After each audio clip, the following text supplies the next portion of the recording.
Hello, सही है। नमस्कार प्यारे साथियों, स्वागत करते हैं आप लोग का अपने इस सक्सेवे चैनल पर। तो जैसा कि आप लोग को पता था कि अभी तक इंग्लिश, मैथ लगातार बैक टू बैक क्लासेस आ रही हैं। तो अगर आप लोग इसको पूरा करते हैं तो ये उम्मीद करते हैं कि आप लोग 95 या 96 नंबर हर एक सब्जेक्ट में ले सकते हैं। अगर हमारा मतलब क्या कहते हैं, हमारी मेहनत ये रहेगी कि पूरा कंटेंट उसमें फँसना चाहिए पेपर में, और आपकी मेहनत ये रहेगी कि जितना फँसे वो पूरा आपको सॉल्व करना चाहिए और उसके बाद क्या कहते हैं ये पूरा याद रहे। तो हम अपनी तरफ से पूरी मेहनत कर रहे हैं। जहाँ तक हमारी उम्मीद है कि पेपर में पूरा बैक टू बैक पेपर छपेगा। तो अगर आपकी मेहनत उसमें कम हो गई तो फिर ये मेरी गद्दारी नहीं होगी, ये आपकी गद्दारी होगी। तो आइए स्टार्ट करते हैं। फिर से हम तुम लोग के लिए लेके आए हैं 50 इम्पॉर्टेंट क्वेश्चन, जो कि क्या कहते हैं 20 एमसीक्यूज जो आते हैं उसमें से लगभग ये हो सकता है कि 10 से 12 इसी 50 में से रहेंगे। इसी 50 में से 12 क्वेश्चन लगातार हो सकता है कि मतलब क्या कहते हैं फंस सकते हैं। तो आइए स्टार्ट करते हैं। इसमें देख सकते हैं कि हाँ, हमारा ये वादा रहेगा कि 70 में 70 का। अगर आप इससे लगातार क्लास से जुड़े रहेंगे तो ये ज़्यादा उम्मीद है कि मतलब आप भी 70 में 70 ले सकते हैं। और उसके बाद क्या कहते हैं, वीडियो को शेयर कर दिया करो और लाइक भी कर दिया करो और इसको कमेंट कर दिया करो। आइए स्टार्ट करते हैं। देखेंगे सबसे पहला क्वेश्चन इसमें क्या कह रहा है। तो पहला क्वेश्चन इसके लिए हम जो यहाँ पे क्वेश्चन होगा ना, क्वेश्चन तो करेंगे ही करेंगे, प्लस इसके साथ साथ हम वो इसमें नियम भी बताते हुए चलेंगे और आपकी ये जिम्मेदारी होगी कि उसको लिखते जाना। जब कभी भी कोई सेंटेंस आता है, जब कभी भी कोई सेंटेंस आता है उसमें सब्जेक्ट होता है और फिर उसके बाद प्लस वर्ब होती है, फिर उसके बाद ऑब्जेक्ट होता है। लेकिन गलती से ये मुख्य वर्ब होनी चाहिए। लेकिन गलती से अगर किसी सेंटेंस में 2 बार मुख्य वर्ब आती है, एक बार वर्ब आ गई, फिर से अगर वर्ब आती है तो इसका मतलब इससे पहले टू लगाएंगे, फिर वर्ब की फर्स्ट फॉर्म तब लिखते हैं। लेकिन अगर क्या कहते हैं ऐसे ही आ गया, मतलब क्या कहते हैं एक वर्ब लिखी है दूसरी वर्ब फिर से आती है तो उसके पहले टू नहीं लगाते हैं तो गलत होगा। या तो टू लगाओ या तो वर्ब की फर्स्ट फॉर्म में आईएनजी लिखो। तो यहाँ पे क्या हो जाएगा, जैसे वर्ब की फर्स्ट फॉर्म में, ये वर्ब की फर्स्ट फॉर्म में आईएनजी लगा दो। दो में से कुछ भी एक लिख सकते हो, या तो आईएनजी लगाओगे या तो फिर क्या लिखोगे, टू लिख के वर्ब की फर्स्ट फॉर्म लिखोगे। इसके आधार पे हम देखेंगे तो यहाँ पे कह रहा है ही वांट्स, ये पहली वर्ब हो गई। अब दोबारा फिर से कोई ना कोई वर्ब दिया है तो वर्ब की फर्स्ट फॉर्म नहीं आएगी, और गॉन भी नहीं होगा, ये थर्ड फॉर्म है। गोज भी नहीं होगा, ये तुरंत आता है, तो यहाँ पे कह सकते हैं गोइंग। यहाँ पे देखो अगली वर्ब आई तो वर्ब की फर्स्ट फॉर्म में आईएनजी यहाँ पे लिख सकते हैं। हिंदी निकालने की कोई ज़रूरत नहीं है, इस तरीके जैसे हम बता रहे हैं अगर इसको लिखते गए तो किसी भी सेंटेंस में अगर दो मुख्य क्रियाएं आती हैं तो दूसरी मुख्य क्रिया से पहले टू लगा के लिखा जाता है, या तो दूसरी मुख्य क्रिया में वर्ब की फर्स्ट फॉर्म में आईएनजी लगा के लिखते हैं। अगला क्वेश्चन देखते हैं, कह रहा है कि if you want to know about new things, यदि आप नई वस्तुओं के बारे में जानना चाहते हैं तो आप क्या होंगे, बहुत क्यूरियस होंगे, जिज्ञासु होंगे। तो इसका ऑप्शन नंबर डी सही हो जाएगा। केयरलेस मतलब लापरवाह होता है। और फिर उसके बाद यहाँ पे आगे और देख सकते हैं कि इसी तरीके से यहाँ पे इसको डायरेक्टली आप लोग को याद करना पड़ेगा, ये कुछ नहीं कर सकते कि मतलब क्या कहते हैं इसमें कोई लॉजिक होगा। जैसे ये क्वेश्चन हो गया, अगर ये क्वेश्चन ये डायरेक्ट नहीं मिला तो ये जरूर, ये मैं बता रहा हूँ कि हो सकता है कि ये बदल दे, लेकिन ये नहीं बदलेगा, ये नियम होता है। आगे चलते हैं तीसरे क्वेश्चन पे। इसमें कह रहा है कि इसमें कह रहा है which of the following words in the misspelled, तो इसमें कह रहा है कौन सी मीनिंग इसमें गलत है। तो ये एक्सेप्टेंस सही है, इक्वेंटेंस भी सही है, यहाँ पे इक्वेंटेंस भी सही है। और उसके बाद यहाँ पे कह रहा है कि अटेंडेंस, तो कौन सी मीनिंग इसमें गलत होगी। अटेंडेंस यहाँ पे वैसे तो सही मीनिंग पूछना चाहिए था। अबाउंडेंस मतलब होता है प्रचुर मात्रा में, इसकी मीनिंग हो सकता है गलत हो जाए। यहाँ पे भी क्या होना चाहिए, ए होना चाहिए। और फिर उसके बाद बाकी और सब सही है। तो यहाँ पे अगर देखेंगे तो एक्सेप्टेंस, अटेंडेंस और फिर उसके बाद इक्वेंटेंस, यही सही है। यहाँ पे क्या कर लेना है, ए कर देंगे तो यही मीनिंग हो जाएगी गलत। अब आगे कह रहा है कि इसमें ई के स्थान पे ए करना है। सी पुट्स द पेन, तो आगे कह रहा है कि हर पॉकेट, तो वो कह रहा है कि अपनी पेन को वो कहाँ, जेब में रखती है।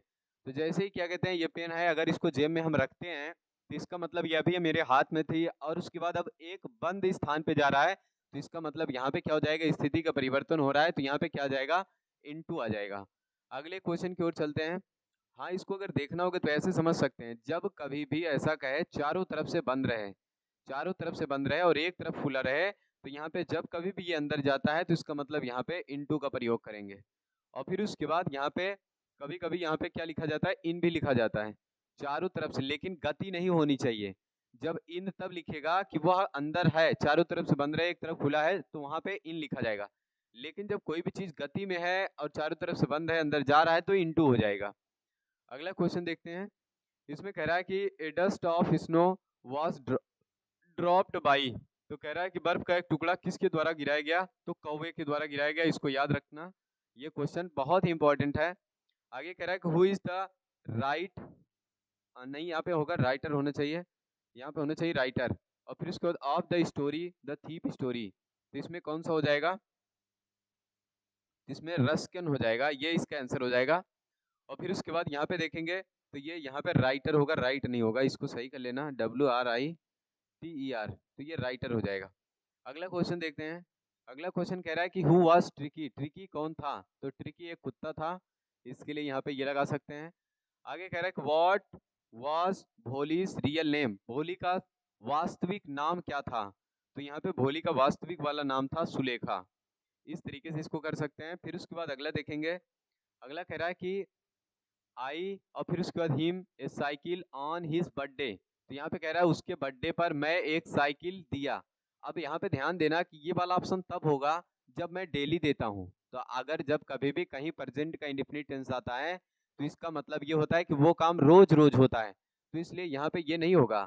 आगे कह रहा है कि क्या मैं उसको रोज बर्थडे को साइकिल देता हूँ, ऐसा नहीं होगा। आगे कह रहा है गिवन, ये वर्ब की थर्ड फॉर्म आती, ये वर्ब की थर्ड फॉर्म है, ये तब आती है जब आगे हैज हैव हैड लगा रहे, तो इसलिए ये भी नहीं होगा। और फिर उसके बाद गेव, इसके लिए भी हम कह ही नहीं सकते, चौथा ऑप्शन भी गलत करते हैं। फिर उसके बाद कहेंगे ये तब आता है जब इज एम आर लगा रहे, वाज वर लगा रहे, तो ऐसा कुछ नहीं लगा है, तो यही एक ऑप्शन बचा, ऑप्शन नंबर सी इसका सही हो जाएगा। सीता सीन्स वेरी गुड, नहीं नहीं, यहाँ पे हो जाएगा सिंग्स, ये गलत लिखा हुआ है, तो यहाँ पे हो जाएगा सिंग, ये सिंग हो जाएगा, तो इसमें यस लगा देंगे। Sita sings very good, Sita बहुत अच्छा गाती है, तो सी इज, वह एक सिंगर होगी, तो सिंगर कौन सा ऑप्शन है, ये हो जाएगा सिंगर, जो गाएगा उसको सिंगर कहेंगे। अगले क्वेश्चन पे चलते हैं। तो ये कह रहा है कि which of the following correctly spelled, इसमें करेक्ट मीनिंग पूछ रहा है, कौन सी मीनिंग करेक्ट है। तो यहाँ पे देखेंगे स्प्लेंडर, यहाँ पे ई होता है, और फिर उसके बाद थंडर, तो यहाँ पे क्या हो जाएगा ब्लंडर। इनमें भी अगर देखें तो ये भी मीनिंग सही लग रही है, ब्लंडर भी सही है, थंडर भी सही है, तो यहाँ पे यही मीनिंग गलत होगी, मिसपेल्ड कहना चाहिए इनको, तो ये मीनिंग गलत होगी। फिर उसके बाद देख लेना, इसमें यही मीनिंग शायद गलत होगी, क्योंकि इसमें सारी मीनिंग सही लग रही है, ये भी सही लग रही है, ये भी सही लग रही है, ये भी सही लग रही है। आगे देखते हैं अगला मीनिंग क्या कह रहा है। और फिर उसके बाद कह रहा है कि what did Lencho think of the post office employees, तो कह रहा है कि पोस्ट ऑफिस मतलब पोस्ट ऑफिस के कर्मचारियों के बारे में लेंचो क्या सोचता है, तो वो ये सोचता है कि ये लोग बेईमानों का एक समूह है, जिसको कहते हैं बंच ऑफ क्रुक्स, यही इसका सही आंसर होगा। आगे कह रहे हैं व्हाट बिगेन, और फिर उसके बाद Mandela Mandela's hunger for freedom, तो कह रहा है कि क्या चीज उनकी आज़ादी की आज़ादी के लिए उनकी भूख, या फिर मंडेला की भूख, आज़ादी के लिए मंडेला की भूख क्या शुरू की या फिर कब शुरू की, ऐसा कह सकते हैं। तो आगे कह सकते हैं या किसके लिए थी, ये भी कह सकते हैं। तो यहाँ पे ये हो जाएगा उनको जो था, तो ये कह रहा है कि हिज ऑब्लिगेशन टूवर्ड्स पीपल, लोगों की ओर उनकी जिम्मेदारियां, मतलब क्या कहते हैं आज़ादी के लिए उनकी भूख बढ़ा दी। और फिर उसके बाद अगला क्वेश्चन देखते हैं। तो अगला क्या कह रहा है, अगले वाले में कह रहा है कि who is the Arthur of Coorg, Coorg के लेखक कौन होंगे, तो ये ऑप्शन नंबर इसका बी होगा, लोकेश। और फिर उसके बाद कह रहा है कि हु वॉज मिस पंफरे, पंफरे कौन थी, तो यहाँ पे ये कह सकते हैं मिस्ट्रेस, उनकी मालकिन थी, किसकी मालकिन, कुत्ते की। और फिर उसके बाद अगला देखते हैं। तो ये अगला क्वेश्चन कह रहा है कि भोली वॉज ए डॉटर ऑफ, कह रहा है कि भोली वॉज ए डॉटर, और यहाँ पे और नहीं होना चाहिए, ऑफ होना चाहिए।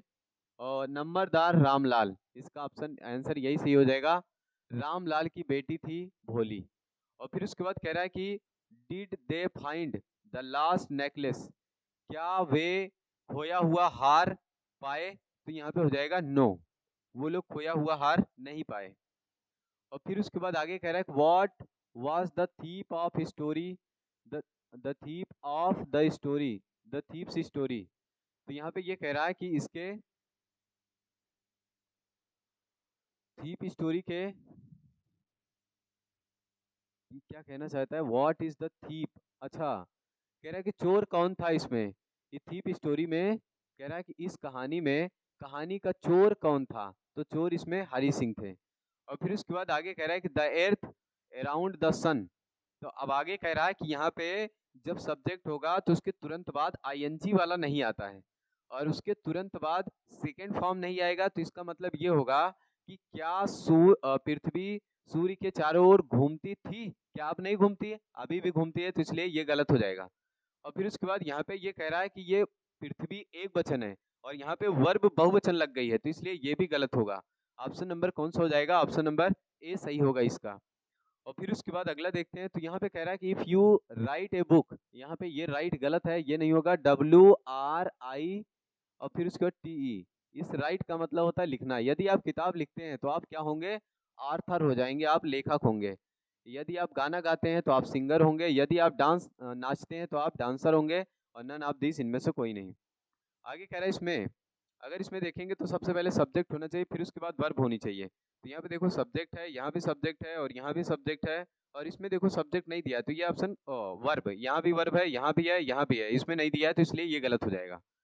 अब अगला देखते हैं, तो यहाँ पे कह रहा है the storm were seen before the dark cloud. तो कह रहा है कि जो तूफान था वो काले बादल से पहले देखा गया था।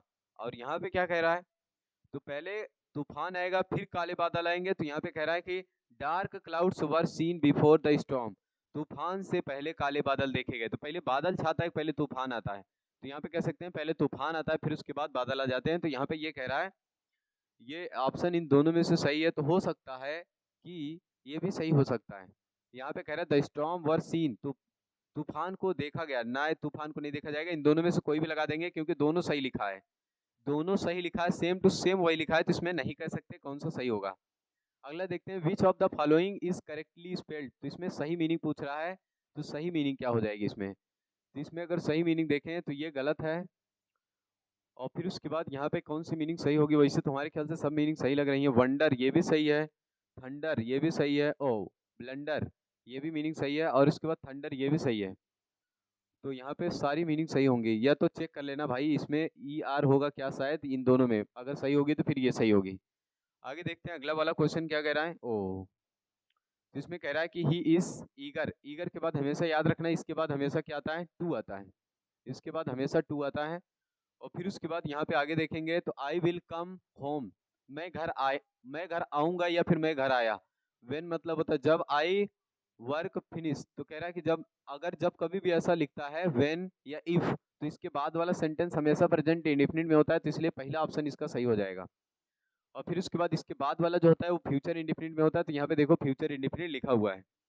अब आगे जाते हैं, तो यहाँ पे कह रहा है if you can not read and right, यदि आप पढ़ लिख नहीं सकते हैं तो आप इलिटरेट होंगे, जिसको कहते हैं अनपढ़। लिटरेट मतलब होता है पढ़ा लिखा, इसका मतलब हो जाएगा पढ़ा लिखा, पढ़ा लिखा जो होगा उसको लिटरेट कहते हैं। और फिर उसके बाद अनपढ़ जो होगा तो वो ये ऑप्शन ये हो जाएगा। और लर्नड मतलब होता है विद्वान, नन ऑफ दिस का मतलब कोई नहीं, तो यहाँ पे हो जाएगा। आगे देखेंगे अगला वाला, तो कह रहा है कि हमें क्या करना चाहिए। पहली बात तो यहाँ पे देखो इसके बाद तुरंत क्रिया नहीं आई है, ये खत्म हो जाएगा, इसके बाद भी क्रिया नहीं है। तो यहाँ पे कह रहा है कि the rules of the road, सड़क के नियम मस्ट बी ओबे, तो ये सब्जेक्ट है, इसको वर्ब से पीछे लिखा गया है, ये वर्ब से आगे आता है। और फिर उसके बाद यहाँ पे देखो वी मस्ट है, ओबे, ओबे का मतलब आज्ञा का पालन करना। The rules of the road, सड़क के नियमों का। और फिर उसके बाद the road of the rules, नियम के सड़कों का। तो क्या हम नियम के सड़कों को मानना चाहिए हमें, या फिर सड़क के नियमों का मानना चाहिए, तो यहाँ पे ये सड़क के नियमों का पालन करना चाहिए। Which of the following is correctly spelled, तो यहाँ पे कह रहा है कि करेक्ट मीनिंग कौन सी होगी, तो ये गलत होगा सर्वेंट। और फिर उसके बाद नॉलेज, तो यही मीनिंग इसकी सही होगी, ये वाली भी मीनिंग गलत होगी। अगला देखते हैं, अगले वाले में जाएंगे, what is the time, what is the time by your watch. जब कभी भी समय पूछेगा तो याद रखना, ये कई बार क्वेश्चन रिपीट हो चुका है, 25 में भी आया, 24 में भी आ चुका था। विच पार्ट, विच पार्टी, कौन सी पार्टी डिड मंडेला ज्वाइन, कौन सी पार्टी मंडेला ज्वाइन किए थे, तो ये कह सकते हैं अफ्रीकन नेशनल कांग्रेस। तो यहाँ पे हो जाएगा अफ्रीकन नेशनल कांग्रेस की नेशनल अफ्रीकन पार्टी, तो यहाँ पे यही होगा ऑप्शन नंबर इसका बी सही होगा। और फिर उसके बाद आगे कह रहा है कि अगला क्वेश्चन, इसमें कह रहा है कि where did Rajveer and Pranjal study. ये स्टडी है, इसका मतलब कह रहा है कि वो कहाँ पढ़ाई कर रहे थे, तो वो लोग दिल्ली में पढ़ाई कर रहे थे, दिल्ली से अपने घर जा रहे थे। और फिर उसके बाद आगे कह रहा है कि how old was Siddharth when, और फिर उसके बाद यहाँ पे क्या हो जाएगा, he renounced the princely life. तो यहाँ पे वो जब उनको राजकुमार या राजा बनाया गया तो वो 25 साल के थे, वही पूछ रहा है। और फिर उसके बाद अगला देखते हैं, तो मिस पंफ्रे वाज ए, यहाँ पे कह सकते हैं रिच लेडी, वो एक अमीर महिला थी। और फिर उसके बाद आगे कह रहा है कि encourage एब्राइट in his interest in learning. तो कह रहा है कि इनकरेज मतलब उत्साह बढ़ाना, एब्राइट मतलब एब्राइट का, और फिर उसके बाद इन हिज इंटरेस्ट मतलब उनके रुचि में, इन लर्निंग मतलब होता है पढ़ाई के, पढ़ाई की उनकी रुचि में उनका इंटरेस्ट बढ़ाने के लिए कौन उत्साहित करता था, तो उनकी माता जी। तो यहाँ पे हो जाएगा हिज मदर। अगला क्वेश्चन देखते हैं, तो ये कह रहा है कि रामलाल हैड, रामलाल के पास 4 बेटी और 3 बेटे थे। तो यहाँ पे हो जाएगा 3 सन्स एंड 4 डाटर। तो ऑप्शन नंबर इसका कौन सा सही हो जाएगा, बी। और फिर उसके बाद आगे कह रहे इन विच प्रोफेशन, फिर उसके बाद द बॉय वॉज ट्रेंड। तो आगे कह रहा है कि किस प्रोफेशन में लड़कों को क्या किया जाता था, ट्रेंड किया जाता था। तो यहाँ पे कह सकते हैं कौन सा इसका आंसर होगा, टाइपिंग, कुकिंग, और फिर उसके बाद यहाँ पे हाउस होल्ड और हाउस होल्ड वर्क। तो यहाँ पे ये हो जाएगा शायद कुकिंग इसका आंसर होगा, देख लेना एक बार। अगला चलते हैं, तो फिर उसके बाद आगे कह रहा है कि सी हैज, और फिर उसके बाद यहाँ पे हैज आ गया तो वर्ब की थर्ड फॉर्म आएगी इसमें, तो ये हो जाएगा गॉन। इसका आंसर ये हो जाएगा, हैज के बाद वर्ब की थर्ड फॉर्म आती है। If you do not any work, यदि आप कोई काम नहीं जाते हैं तो यू आर लेजी, तो आप बहुत आलसी हैं। और फिर उसके बाद यहाँ पे कह रहा है कि अगला वाला क्वेश्चन, इसमें कह रहा है कि फ्रॉम गॉड। तो ये कह रहा है कि लाइफ इज प्रीसियस गिफ्ट। तो कह रहा है कि जो जीवन है वो मूल्यवान उपहार है, टू अस हमारे लिए, फ्रॉम गॉड। तो यही सही हो जाएगा इसका, पहला वाला ऑप्शन इसका सही होगा। अब अगर इसको देखें तो टू अस हमारे लिए, life is the precious gift from God, तो ये नहीं सही होगा। और फिर उसके बाद आगे कह रहा है फ्रॉम गॉड, ये भी नहीं सही होगा क्योंकि पहले सब्जेक्ट होना चाहिए, life is the precious gift from us हमारे लिए। नहीं, कह रहा है कि जीवन एक मूल्यवान उपहार है हमसे, टू गॉड भगवान के लिए, नहीं, भगवान से हमारे लिए है। आगे कह रहा है कि which of the following word in misspelled, इसमें कौन सी मीनिंग कह रहा है कि मिसपेल्ड है। तो ये भी मीनिंग गलत है, ये भी मीनिंग गलत है, और ये भी मीनिंग गलत है। इसमें सही मीनिंग पूछना चाहिए था, तो सही मीनिंग इसकी ये हो जाएगी ऑप्शन नंबर बी, यहाँ पे हो जाएगा रिसीव। और फिर उसके बाद आगे देखते हैं अगली मीनिंग यहाँ पे क्या कह रहा है। अगला क्वेश्चन कह रहा है कि इट हैज़ बीन रेनिंग, कह रहा है बरसात हो रही है, सिंस मॉर्निंग, जब भी कहेगा सुबह से तो यहाँ पे आ जाएगा सिंस, और फिर उसके बाद मॉर्निंग। आगे कह रहा है who is the author of A baker from Goa. तो यहाँ पे कह सकते हैं कि इसका ऑप्शन कौन सा हो जाएगा, ये ऑप्शन नंबर बी ओ सी इसका आंसर हो जाएगा। और फिर उसके बाद अगला वाला देखते हैं, तो अगला क्या कह रहा है कि how many daughters did Ramlal have, Ramlal के पास कितनी बेटियां थी, तो ये हो जाएगा 4 बेटियां थी उनके पास। Who is the author of the lesson madam riders, तो ये हो जाएगा वल्लियकन। तो ये इसका आंसर हो जाएगा, यही ऑप्शन नंबर बी। और फिर उसके बाद आगे कह रहा है कि at the clinic doctor gave tricky, कह रहा है कि क्लिनिक पर डॉक्टर ट्रिकी को क्या देते थे, तो नो फूड फॉर 2 डेज, 2 दिन के लिए कोई खाना नहीं दिया, ओनली उसको पानी दिया जाता था। तो अनिल वॉस, अनिल कितने साल का था, तो अनिल 25 साल का था। तो ऑप्शन नंबर इसका बी सही हो जाएगा।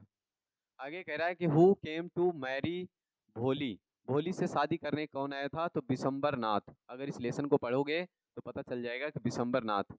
और चिल्ड्रेन, फिर उसके बाद आगे कह रहा है कि their homework when I got home, जब मैं घर पहुंचा तो बच्चे अपना होमवर्क कर रहे थे, तो इसलिए वर डूइंग, क्योंकि ये बहुवचन है इसके लिए यहाँ पे बहुवचन की क्रिया लगेगी। अब यहाँ पे वर डन नहीं आएगा क्योंकि ये परफेक्ट, ये कोई टेंस नहीं, पैसिव वॉइस बन जाएगा।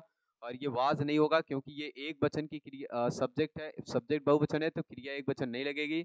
और विल डूइंग तो ये होगा नहीं क्योंकि ये फ्यूचर का है, तो इसलिए ये भी गलत हो जाएगा।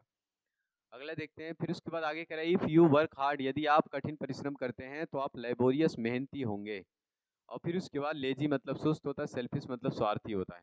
Which of the following word is correctly spelled, तो इसमें अगर करेक्ट मीनिंग पूछेंगे तो इसका करेक्ट मीनिंग क्या हो जाएगा, इसका करेक्ट मीनिंग हो जाएगा अबाउंडेंस। यहाँ पे यही सही मीनिंग होगा। बाकी यहाँ पे ए होगा तब सही होगा, यहाँ पे ए हो जाएगा तब सही हो जाएगा, यहाँ पे ए होगा तब सही हो जाएगा। अगली मीनिंग पे चलते हैं। तो यहाँ पे क्या कह रहा है कि ही इज फाउंड ऑफ।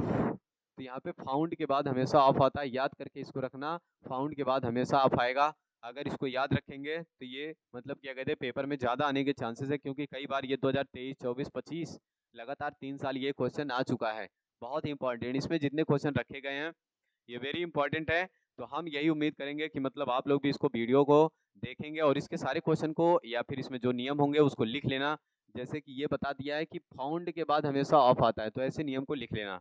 और उसके बाद क्या कहते हैं वीडियो अगर अच्छी लगी होगी तो इसको शेयर भी कर दिया करो और लाइक कर दिया करो। और उसके बाद इसमें एक प्यारा सा कमेंट कर दिया करो कि वीडियो लगी कैसे। और उसके बाद क्या कहते हैं जितने भी ऐसे स्टूडेंट हैं जिनको कुछ भी नहीं आता है तो उसको ये वीडियो शेयर करो और उसके बाद उसको ये भी बोलो कि इससे जुड़े। तो हो सकता है कि वो मैथ में और इंग्लिश में दोनों सब्जेक्ट में वो अच्छा से अच्छा नंबर ला सकेगा। फिर से मिलेंगे ऐसे ही इंपॉर्टेंट क्वेश्चन के साथ, तब तक के लिए बाय।